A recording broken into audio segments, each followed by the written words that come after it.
दोस्तों ये देखिए महेंद्र वर्मा जी हैं। ज्वेलरी की दुकान है इनकी, सोना चांदी बेचते हैं और बहुत मधुर बोलते हैं।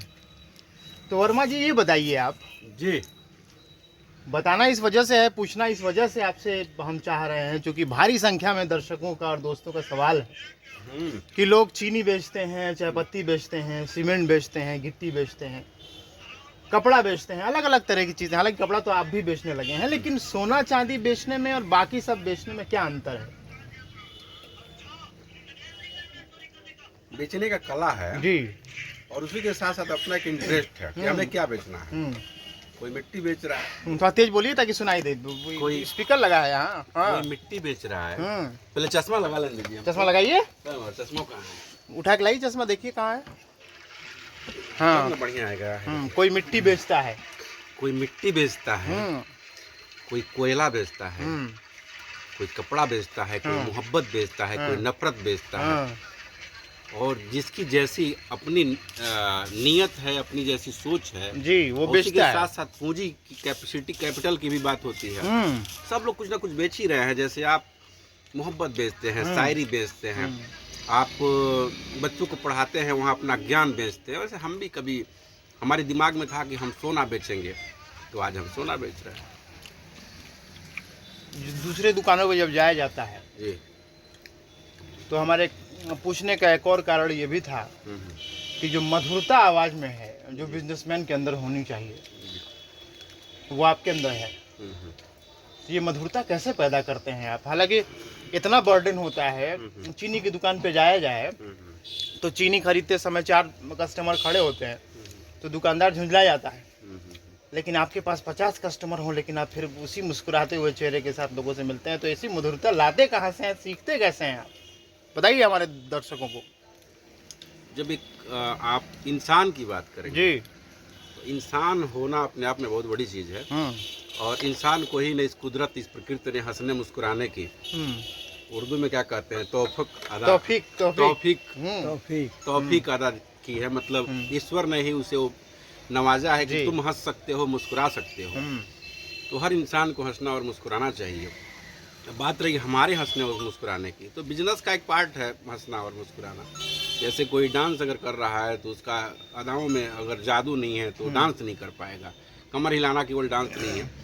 कोई पेंटर है, अगर पेंटिंग बनाते बनाते उस पेंटिंग में खो ना जाए तो फिर वो पेंटर नहीं है। ऐसे ही अगर आप कुछ बेचते समय अगर आप मुस्कुरा नहीं रहे हैं, आप सेलर नहीं हैं सर। बिल्कुल, और आपने बहुत सही बात कही। जो मुस्कुराने की आपकी अदा है और कुछ खास शॉपकीपर्स में ये क्वालिटी है। तो इस पे पता ये चला कि एक किताब में पढ़ रहा था सर, तो उसमें ये लिखा हुआ था कि कोई ऐसा देश है जहाँ पे अगर कोई व्यक्ति मुस्कुरा नहीं सकता है तो उससे दुकान खोलने की इजाज़त नहीं दी जाती है, उसको छीन लिया जाता है कि बंद करो दुकान, घर जाओ। तो ये मुस्कुराना बहुत ज़रूरी है कस्टमर के साथ। बिजनेस होता ही मुस्कुराने के लिए है।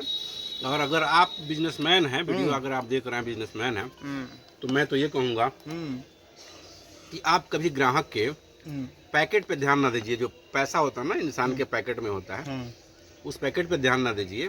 जो बैंक में होता है उस पे ध्यान दीजिए। उस पैकेट के पीछे एक दिल छुपा होता है। वकार सर जी, उस पैकेट के पीछे क्या होता है? दिल छुपा होता है। उस दिल पे वार करिए। वो वार हो सकता है आपकी जुबान से हो, आपकी मुस्कुराहट से हो, आपकी अदाओं से हो, आपकी मोहब्बत भरी बातों से हो, या फिर आप उसे कुछ खिला पिला के ही जैसे दिल जीत सकते हैं। अगर आपने दिल जीत लिया तो व्यक्ति आपके पास आएगा, बैंक में से ला के देगा, बैंक से ला के देगा। ये एक बिजनेस का हिस्सा है। और खैर हम लोग उसमें का नहीं है, ज़्यादा पैसा कमाने की कोई चाह नहीं है, लेकिन ये जो परिवेश चल रहा है उस परिवेश में पैसे की तो ज़रूरत रहती है, आपको पता ही है। बिल्कुल। लेकिन अपना क्वालिटी नहीं बोलना चाहिए कभी, पैसा कम है ज़्यादा है। आखिरी में बहुत बढ़िया बात आपने की। आखिरी में बस आप ये बताइए कि कभी झुंझलाहट महसूस होती है, कभी थकान होती है काम करते करते? अगर आपको काम करते करते थकान महसूस होने लगे तो समझिए वो काम आपके लिए ठीक नहीं है। और जिस काम में थकान हो रहा हो उस काम को नहीं करना चाहिए, छोड़ देना चाहिए। जिसमें न थकान हो वो काम, जिसमें थकान ना हो उस काम को करना चाहिए। आपको नहीं होती है? पाब्लो पिकासो एक पेंटर हुआ करते थे, जो पेंटिंग बनाते थे तो 3-3 दिन 4-4 दिन पेंटिंग बनाते ही रह जाते थे। कभी हरासमेंट नहीं हुआ उनको। उनके जो सॉक्स हुआ करते थे, मोजा उनके पैरों में सट जाते थे, फिर भी वो पेंटिंग बनाते रह जाते थे। अचानक कोई महिला मिली, कही कि हमको कुछ उपहार दीजिए, उन्होंने 15 सेकंड का एक स्केच तैयार किया, यूं यूं यूं यूं, और कहा कि ले जाओ, ये करोड़ों की पेंटिंग है। औरत कहीं पागल इंसान, 15 सेकंड में ऐसे ऐसे कर देते हो तुम, 15 करोड़ों की बता रहे हो। तो फिर भी पाब्लो पिकासो ही बात कहे थे, उसको यकीन थोड़ा सा था, थोड़ा सा नहीं भी था। उसे पेंटिंग बाजार में ले गई, मार्केट में, उसकी कीमत करोड़ों में लगाई गई जी।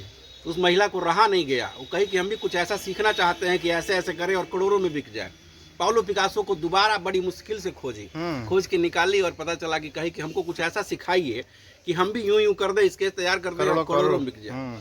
वो कहे कि जो तुम देख रही हो कि 15 सेकंड की स्केच है, वो 15 सेकंड का नहीं है, 30 सालों का कड़ा मशक्कत का वो पेंटिंग है, तब जाके बना, तब जाके वो 15 सेकंड का स्केच तैयार होता है। तो जिस काम में आपको हरासमेंट होता है, वीकनेस महसूस होता है, उस काम को न करिए। ऐसा काम करिए जिसमें आपका तन मन धन तीनों लग जाए और आप उसके बाद भी मुस्कुराते रहें, आपको भूख न लगे, आपको मजा आए। अगर आपने अपने पैशन पे काम किया, अपने इंटरेस्ट पे काम किया, हरासमेंट नहीं हुआ सर। चलिए, बहुत जिंदाबाद है, लेकिन आखिर में अपील करिए कि शेयर और लोग करें यार, मजा आवे, कुछ व्यू आवे। और वकार सर जो मैं आपको बता दूं, वकार सर जो इंसान है ना, बहुत जिंदा दिल इंसान है। और आपको पता ही, हमारे जैसे आदमी का इंटरव्यू ले रहे हैं तो सोच रहे हैं कितना बड़े आदमी है। हाँ, सोचा जा सकता है, समझा जा सकता है जी। मतलब ये क्या कहने का मतलब ये है कि डाउन टू अर्थ, जैसे जमीन पे मेरे साथ बैठे हैं, भुइयां बैठे हैं हम लोग, और फिर भी ये हमारा इंटरव्यू ले रहे हैं। तो समझिए कि बहुत बड़े इंसान हैं। और कभी किसी शायर ने कहा था कि मैं वाकिफ हूँ कुछ लोगों की नीचाई से, बड़ा मुश्किल है दुनिया में बड़ा होकर बड़ा होना, बड़ा होकर बड़ा रहना। तो जो बड़े हैं वो बड़े नहीं होते। और वकार सर उसमें क्या है कि बहुत बड़े हैं, लेकिन डाउन टू अर्थ है, बहुत उदार व्यक्तित्व के धनी व्यक्ति हैं। बड़ा अच्छा लगता है, बड़े पुराने दोस्त हैं, जब भी मिलते थे हम लोग, पहले भी इसी जिंदा दिली के साथ मिलते थे, आज भी मिलते हैं, जिंदा दिली के साथ मिलते हैं। तो वकार सर का आप लोग सपोर्ट करिए, इनके वीडियोस को देखिए, लाइक करिए, शेयर करिए और कमेंट भी करते रहिए। और अपने यहाँ के लोग जब कुछ बेहतर करते हैं तो उसमें सपोर्ट कर देना चाहिए। आपको लगे कि कोई आगे बढ़ रहा है, जो काम हम चाहते हैं या नहीं कर पा रहे हैं, या सामने वाला उस काम को कर रहा है, आप उनको सपोर्ट करिए, आगे बढ़िए। जिंदाबाद वर्मा जी, आपने बहुत बढ़िया बात कही और बहुत तारीफ भी की।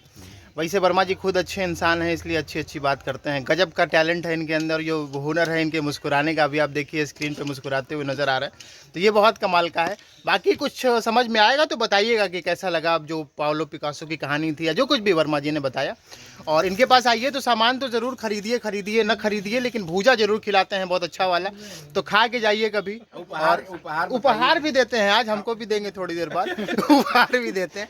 बाकी देखते रहिए वीडियो, फिर मुलाकात होगी नेक्स्ट वीडियो में। Thank you.